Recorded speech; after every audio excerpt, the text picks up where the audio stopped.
السلام علیکم ورحمۃ اللہ وبرکاتہ۔ اللہم صلی علی سیدنا مولانا محمد النبی الأمی وعلی آلہ وصحبہ وبارک وسلم تسلیما کثیرا کثیرا۔ امید ہے تمام احباب اللہ سبحانہ و تعالی کے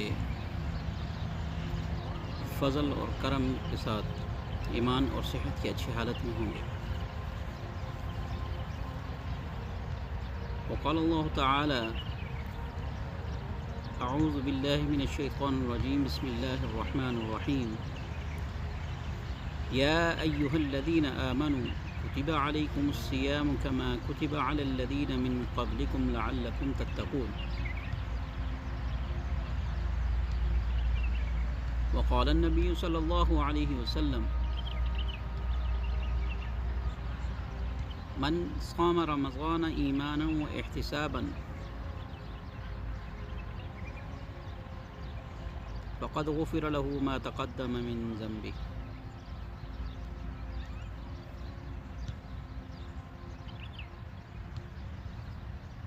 جیسا کہ آپ کو معلوم ہے کہ چند دن کے بعد اللہ سبحانہ و تعالی کا ایک عظیم امر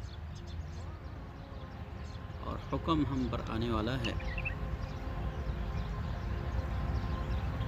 جس کو رمضان کہا جاتا ہے۔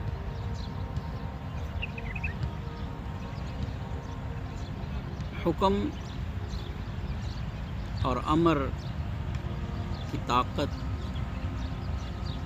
اس کے حاکم کی بقدر ہوتی ہے۔ جیسا کہ اگر ہم دنیا کی مثال لیں تو اگر کوئی پولیس والا کسی کو کچھ حکم دیتا ہے، اگر تو جس کو حکم دیا جا رہا ہے اس کے دل میں اس پولیس والے کی قدر و منزلت ہوتی ہے تو اس کی بقدر ہی وہ اس کے حکم پر عمل کرتا ہے۔ اسی طرح اگر پولیس سے بڑھ کر کوئی ایس ایچ او یا کوئی ڈی ایس پی، کوئی ایس پی کسی کو حکم دیتا ہے تو اس کے امر اور اس کے حکم کی قدر اور منزلت ایک الگ ہوتی ہے۔ اسی طرح اگر کوئی سیشن جج کا کوئی حکم ہو اور اس کے مقابلے میں ہائی کورٹ یا سپریم کورٹ کا کوئی حکم ہو تو اس کی الگ الگ منزلتیں ہوتی ہیں۔ تو یہ اسی شخص کو اس کے حکم کی قدر پتہ ہوتی ہے کہ جو اس کو جانتا ہو، پہچانتا ہو، اس کے عہدے کا لحاظ رکھتا ہو۔ اسی طرح رمضان مبارک یہ اللہ سبحانہ و تعالی کا حکم ہے، اور اس کی قدر و منزلت وہی لوگ جانتے ہیں جو اللہ سبحانہ و تعالی سے واقفیت رکھتے ہیں۔ آج اگر ہم دیکھیں، اپنے ارد گرد دیکھیں، اپنے ماحول میں دیکھیں تو ہمیں کتنے ہی لوگ ایسے ملتے ہیں جو کہ رمضان کے روزے نہیں رکھتے ہیں۔ اس کی کیا وجہ ہے کہ انہوں نے اللہ سبحانہ و تعالی کی قدر کو پہچانا نہیں، اللہ سبحانہ و تعالی کی الوہیت کو پہچانا نہیں۔ اسی طرح نماز پڑھنا، حج کرنا، زکوٰۃ کرنا، نیک اعمال کرنا، سچ بولنا، یہ تمام کے تمام احکام جو ہیں یہ اللہ سبحانہ و تعالی نے ہم کو دیے، اور ہمارا المیہ یہ ہے کہ ہم اللہ سبحانہ و تعالی کو بھول چکے ہیں، جس کی وجہ سے ان احکامات کی ہمارے دل میں قدر و منزلت نہیں۔ تو سب سے پہلے بات تو یہ ہے کہ ہمیں اس چیز کو سمجھنا ہے کہ یہ حکم ہمیں کس کی طرف سے ادا کیا جا رہا ہے۔ اس کے بعد ان احکام کی قدر و منزلت ہم پر بیٹھے گی اور ہم اس پر عمل کرنے والے بنیں گے۔ کہ اللہ سبحانہ و تعالیٰ قرآن باقی میں ارشاد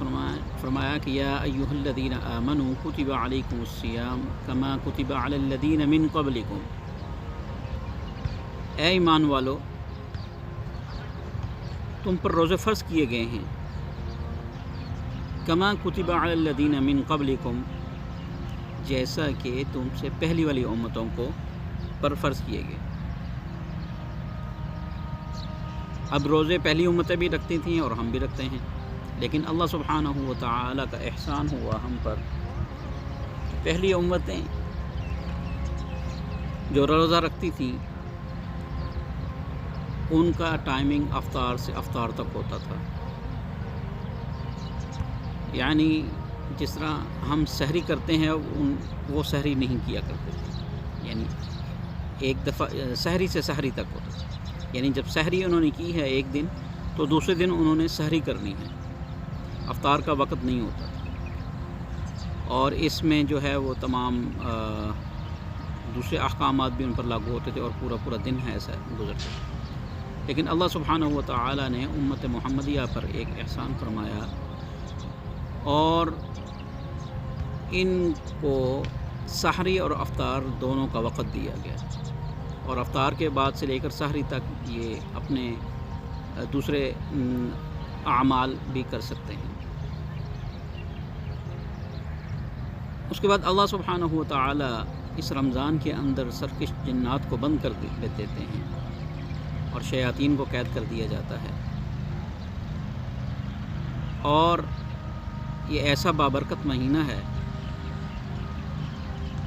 کہ اس کو نیکیوں کی بہار کا مہینہ بھی کہا جاتا ہے، کہ اللہ سبحانہ و تعالی اس مہینے میں ایک نفل کا ثواب فرض کے برابر فرما دیتے ہیں، اور فرض کا اجر جو ہے وہ 70 گنا بڑھا دیا جاتا ہے، اور اسی طرح اگر کوئی گناہ کرتا ہے تو اس کا بھی اسی طرح گناہ کا لکھا جاتا ہے۔ اللہ سبحانہ و تعالی نے اس میں ایک رات کو پیدا فرمایا جس کے بارے میں ارشاد فرمایا کہ وہ 1000 مہینوں سے بڑھ کر ہے، جیسے کہ قرآن پاک میں ارشاد فرمایا اعوذ باللہ من الشیطان الرجیم بسم اللہ الرحمن الرحیم انا انزلناہ فی لیلۃ القدر وما ادراک ما لیلۃ القدر لیلۃ القدر خیر من الف شہر، یعنی لیلۃ القدر جو ہے وہ 1000 مہینوں سے بہتر ہے، اور اگر یہ رات کسی کو مل جائے اور قبول ہو جائے تو وہ اس کے لیے نجات کا ذریعہ بن سکتی ہے۔ اس کے علاوہ اللہ سبحانہ و تعالی اس مہینے میں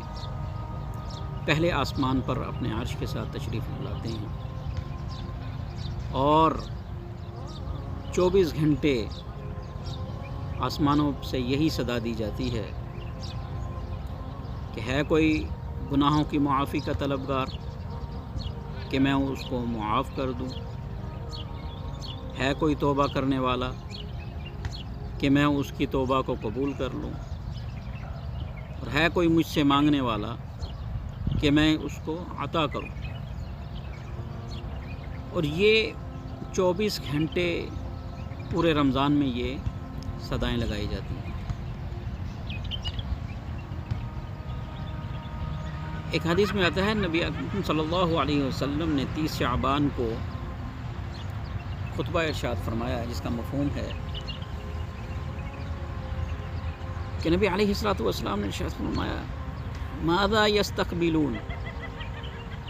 ماذا یستقبلکم وماذا تستقبلون، جس کا مفہوم ہے کہ تمہیں معلوم ہے کہ کون آ رہا ہے، اور تمہیں معلوم ہے کہ تم کس کے سامنے پیش ہونے والے ہو۔ جب ایسے الفاظ نبی علیہ الصلوۃ والسلام نے 3 دفعہ ارشاد فرمائے تو تمام صحابہ جو ہیں وہ یکدم متوجہ ہو گئے اور سوچنے لگے ایسی کیا بات ہے کہ نبی علیہ الصلوۃ والسلام نے آج ایسے ارشاد فرمایا۔ حضرت عمر رضی اللہ تعالی عنہ کھڑے ہوتے ہیں اور ارشاد فرماتے ہیں یا رسول اللہ صلی اللہ علیہ وسلم کیا بات ہے، کوئی وحی آئی ہے؟ اور کیا کوئی نیا حکم آ گیا ہے؟ نبی علیہ الصلوۃ والسلام نے فرمایا نہیں۔ پھر فرمایا یا رسول اللہ صلی اللہ علیہ وسلم کیا کوئی دشمن ہماری طرف آ رہا ہے جس کو آپ نے دیکھ لیا ہے؟ نبی علیہ الصلوۃ والسلام نے فرمایا نہیں۔ پھر نبی اکرم صلی اللہ علیہ وسلم نے ارشاد فرمایا کہ تمہارے سامنے رمضان آ رہا ہے، اور پھر فرمایا کہ یہ ایک ایسا مہینہ ہے جو برکتوں والا ہے، اور اس میں ایسی ایک رات ہے کہ جو 1000 مہینوں سے بہتر ہے، یعنی لیلۃ القدر کی رات۔ تو میرے پیارو، یہ مہینہ شروع ہونے والا ہے، ہمیں اس کے استقبال کی ضرورت ہے، اور اس کے استقبال کے لیے سب سے اہم چیز یہ ہے کہ ہم اپنے دل میں سے ہر گناہ والی چیز کو، ہر حسد کو، ہر کینے کو، ہر بغض کو، ہر اس شخص سے ہم معافی کے طلبگار ہو جائیں جس سے ہم نے خدا نخواستہ زیادتی کی ہو، بھولے میں کی ہو، جان بوجھ کر کی ہو، اور اپنے دل کو پاک صاف کر لیا جائے، تاکہ جب یہ مہینہ شروع ہو ہمارا دل جو ہے وہ صرف اللہ سبحانہ و تعالیٰ کی طرف متوجہ ہو، شیطان کے وساوس سے جو ہے یہ محفوظ ہو جائے۔ اس کی مثال ایسے ہی ہے کہ جب دنیا کی مثال ایسی ہی ہے کہ جب ہمارے گھروں میں جب ہمیں پتہ چلتا ہے کہ ہمارے کوئی گیسٹ آ رہے ہیں یا مہمان آ رہے ہیں، تو ہم اپنے گھروں کو صاف کرتے ہیں، گندگی کو دور کرتے ہیں، مہمان کے لیے کھانے بنا کے رکھتے ہیں، اور اچھے اچھے کھانے بنا کے رکھتے ہیں۔ تو یہ اسی وقت ہوتا ہے کہ جب ہمیں معلوم ہوتا ہے کہ ہمارے مہمان کی قدر منزلت ہمارے دل میں ہوتی ہے، تو اس کے مطابق پھر ہم اس پر عمل کرتے ہیں۔ تو جب اللہ سبحانہ و تعالیٰ کا اتنا خوبصورت مہینہ اور نیکیوں کی بہار والا مہینہ آ رہا ہو، ہمیں چاہیے کہ ہم اس کے مہمان نوازی کے لیے، اس کے اکرام کے لیے اپنے اس دل کے گھر کو اسی طرح پاک کر لیں جیسا کہ ہم اپنے دنیا کے گھر کو اپنے مہمانوں کے لیے کرتے ہیں، تاکہ اللہ سبحانہ و تعالیٰ کی خاص رحمت متوجہ ہو ہم پر، اور ہم اس کے احکام کو بجا لانے والے بنیں۔ سب سے پہلی بات تو یہ ہے کہ اپنے دلوں کو صاف کر لیا جائے۔ دوسری، اللہ سبحانہ و تعالیٰ سے زیادہ مانگا جائے کہ یا اللہ، ہم اب رمضان کے قریب پہنچ چکے ہیں، ہمیں صحت عطا فرمانا، ہمیں بیماری سے دور رکھنا، تاکہ ہم اس مہینے کی برکات کو اب تیری عبادات کے ساتھ لوٹنے والے بن جائیں، اور ہر قسم کی مشغولیت جو دنیاوی مشغولیت سے ہے اس سے ہم کو بچا۔ اب دنیاوی مشغولیات میں یہ ہے کہ رمضان کے اندر اگر ہمیں راشن کی ضرورت ہے، ہمیں شاپنگ کی ضرورت ہے، ہمیں کپڑے بنوانے ہیں، تو ان تمام چیزوں کو ہم رمضان کے آنے سے پہلے مکمل کر لیں۔ گھر کا راشن بھی ہم خرید کر رکھ لیں، تاکہ ہمیں خرید فروخت کے لیے بازاروں میں نہ جانا پڑے، اور بازاروں میں اپنا وقت نہ ضائع کریں۔ اسی طرح ہم نے اگر شاپنگ کرنی ہے، اپنے کپڑے بنوانے ہیں، وہ تمام کام جو ہیں وہ ہم اس مہینے کے شعبان کے مہینے میں ہی ہم ختم کر لیں، تاکہ وہ آخری مہینہ جو وہ رمضان کا مہینہ ہے وہ زیادہ سے زیادہ ہم اللہ سبحانہ و تعالیٰ سے لینے والے بن جائیں۔ تو امید ہے اللہ سبحانہ و تعالیٰ ہم کو اس پر عمل کی توفیق عطا فرمائے۔ اور اس مہینے کی برکات کو سمیٹنے کی توفیق عطا فرمائیں، ہمارے گناہوں کو معاف فرمائیں، اور ہمارے روزوں کو، ہمارے تراویح کو، ہمارے ہر نیک عمل کو اللہ سبحانہ و تعالی ہماری نجات کا ذریعہ بنا دیں۔ اسی پر اتفاق کرتا ہوں۔ وآخر دعوانا ان الحمد للہ رب العالمین۔